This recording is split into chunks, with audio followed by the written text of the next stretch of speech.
front door? Were you welcome? Did you? What sort of services do we offer you at that point? At the time, I was still ward of the state, an inmate, so I still had to return to the halfway house, so I couldn't just come full-blown into the program. But they explained to me their day service, which I would be able to go to because I would be able to leave and come back to the halfway house. And from there, they started helping me with my resume. I already have one, but we touched it up. All sorts of job outlets, interviews, going on interviews. And they explained to me the shelter part because I knew that I would possibly be homeless, and I was really interested. And they have food here. I came by for lunch when I was in the day service, which was good food, free. Hey, great, yeah. So always nice to have a free meal, right? Yeah, free meal. There's nothing like it. And so you came here during the day, and it sounds like you did utilize the vocational services that we have, and you now have a job? Yeah, now I have a job, yes. Yeah, that's terrific. Congratulations. How did you find our vocational services? How did we help you? Well, I had complications because I go to Essex County College as well. Okay. So it was hard to kind of find a job with or without the services because it has to be compatible with my school schedule. Mm-hmm. So there was a whole bunch of jobs that I could have just gotten quickly, but I just needed it took a little bit longer because, we had to find something compatible with my school schedule. And do you have did you have or do you have a case plan that you're sort of working towards? Have we given you anything in that regard? Yes, I came in with a case. I had a plan already for the most part in terms of my career, what I want to do with myself. Okay. But there's staff that I talk to that help me deal with other social problems, whatever comes that I don't know how to deal with. I could go to them and talk to them about it. Are the services that we've provided then different than what you could get at the halfway house? Does the halfway house provide anything? Yeah, but it's so many regulations because it's part of corrections. And one of the things is I have to pay a certain amount to stay there in the halfway house, a percentage of my check. Whereas in ROP, I pay a certain percentage of my check as well. However, that's my money actually. It goes into some sort of CD account whereby I can't touch it, but it goes into that account. And when I leave, that money comes back to me. So that's a pretty cool savings program then for you, huh? I had never even heard or seen anything like it. It's unbelievable. It's great. It's like I'm paying to live here and I get all this money back. So safety, number one concern, food, shelter, we provide that. I think we provide a lot of other services as well. So it's we get them secure, but then what happens thereafter? So what's really important is that young people come to an understanding that they can choose, that they can change their lives, that it's hard sometimes, but there's things that they can do. And our job is to get that fire going within, but also then have the pathways, the opportunities.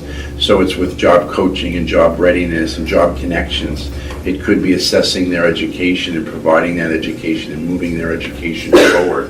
It's also a place where they can start to be reflective of some of the choices that they've made perhaps, and how they maybe need to realign that to get to the vision and where they want to in the future. And we like to think that we're a place of hope, that they can not only be stable, but they can dream, and those dreams can become a reality as they work together with our community. So this is Jodane Penrose, who is our vocational teacher, vocational specialist in our classroom. So Jodane, how important is a job for our youth? I think it's a critical part of their journey here at Covenant House, because in order for a youth to successfully transition out of homelessness, they need a stable income. They need a source of stable income to fund their living. So that to me is one of the most critical part of what they should accomplish when they're here and what they actually look to accomplish, because in essence it's almost like their ticket out of homelessness and into a stable life. So what do you do in the classroom? How do you help our youth who come here? Sure. So in our classroom, we try to meet our youth wherever they are. So a part of that will entail coming in. We work with them in terms of professionalism courses. So we'll do things such as career planning, networking, interviewing, resume workshops, communication workshops. And besides the workshops, we also work with them in terms of going through the basics of a job application. Some of our youth come in and maybe they've applied for jobs and they worked before. Some have come in and it's their first time being exposed to the working environment. So they may need more hands-on help. So literally that will look like sitting down with them, going through an application, going through the answers, stressing to them the importance of actually filling in every detail regarding any job history that they've had. We work with them with creating resumes one-on-one. So it's not just here, there's a template, bye, sit down and do it. So working with them with getting the resumes done, mock interviews, and even prepping them about attire, professional attire in a nutshell. So I'm here with Marcel Quinones, who is head of our outreach program at Covenant House, New Jersey. So Marcel, just tell us briefly what the outreach program is all about. Basically, the best way to describe outreach, we serve as the bridge between Covenant House and the community and the resources that we have to offer for young people. Outreach involves going out on the street, finding the young people where they are, and trying to see how we can best assist them and build relationships, build trust, and just give them opportunities. Sometimes it works, sometimes it don't, but we always go out there and try to do our best to build those relationships. So you're actually out there on the streets. Is it just Newark? What cities do you serve? We basically cover the entire state of New Jersey, but in particular we cover Essex County, Hudson County, Monmouth County. We're down in Atlantic City, we're down in Camden, some of the more major cities in Newark and Jersey City as well. So we're pretty much throughout the state, and basically wherever young people are in need, we go and try to see how we can best assist them. Okay.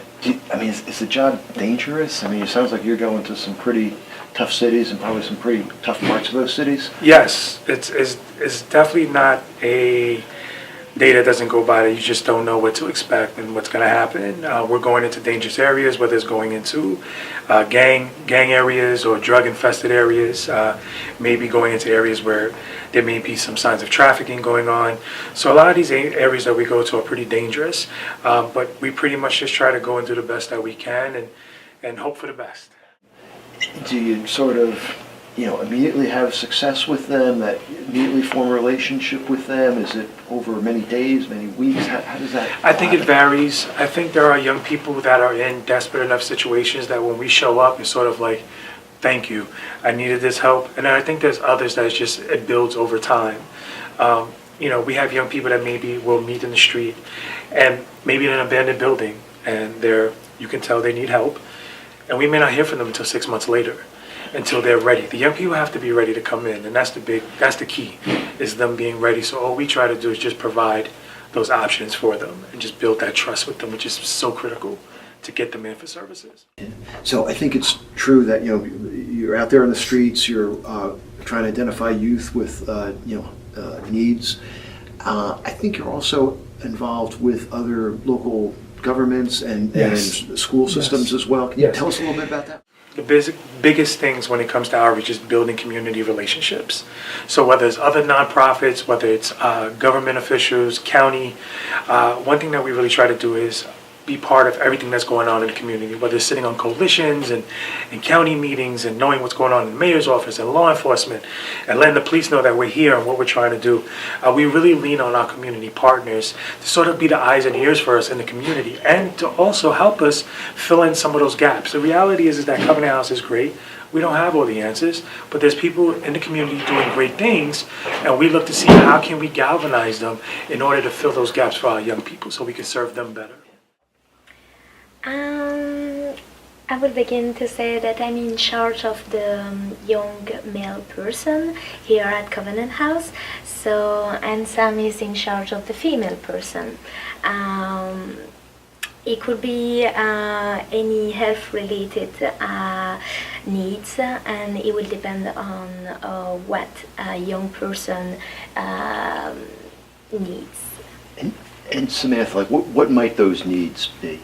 Yeah, so for instance, for my role, I work with any young person who identifies as a female, and when they come in, we do a physical wellness assessment with you, where that kind of is an overview of your health history and also what currently is going on for you. And so from there, we kind of are able to build a roadmap of what you want to accomplish while you're here related to your health. So the first step may be just getting insurance, so then we can create that stability of knowing that we have that there. And then from there we can see what are your medical needs, what are your physical health needs, your wellness needs. We try to look at it pretty holistically here. And so Samantha, it sounds like the Health Fellows have that initial sit down with all of our youth. Is there follow-up thereafter, or is it just sort of at the beginning then that you have contact with the youth? No, I would say on average I meet with a young person once a week, if not more.